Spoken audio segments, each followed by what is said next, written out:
এই যে গাড়ির ভিতরে যারা যাত্রী ছিল সাতক্ষীরার গাড়ির ভিতরে তাদের বাড়ি হচ্ছে মানে সাতক্ষীরায় না আপা? ঝিগর গাছে না, হারে আমাদের এলাকারই, আমাদের যশোরের লোকজন। তো এই দেখো বাবুর অবস্থা, মুখ টুক কাটে, আরে ওই পাশের বাবুটারও মাথা ফাতা ফেটে গেছে।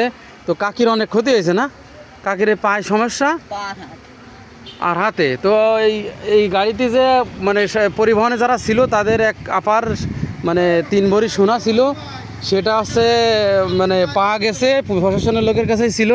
তো আমার এই উস্তাদ এখন জিগর গাছায় দিয়ে আসতে যাচ্ছে, এই যে তার গাড়ির। তো আমার এই আপাটার ভাই মালামাল পাইছেন না? তাহলে এই জায়গার লোকজন ভালো, প্রশাসনের লোকজনও ভালো, আপা আপনার জিনিস পাইছেন? তো আসলে ভিডিওটা সবাই শেয়ার করে দেবেন, আল্লাহ যেন তাদেরকে সহায় করে, আল্লাহ তাদের যেন মঙ্গল করে, তাদের জন্য দোয়া করবেন।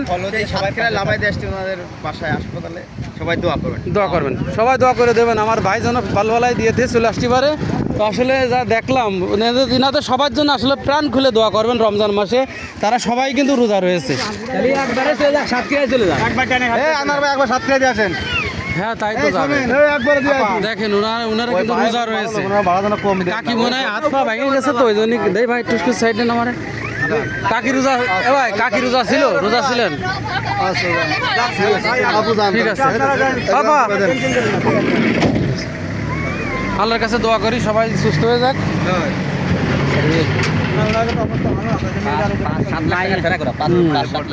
আরো বেশি ছাড়া কম বাবা দিয়ে দেশে কপাল ভালো ভাই।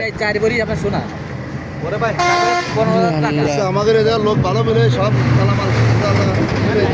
যাই হোক 3 ভরি সোনা তো আছেই, 3 ভরি সোনার দামই তো 9 লাখ 10 লাখ টাকা সোনা। আপনারা দেখেছেন?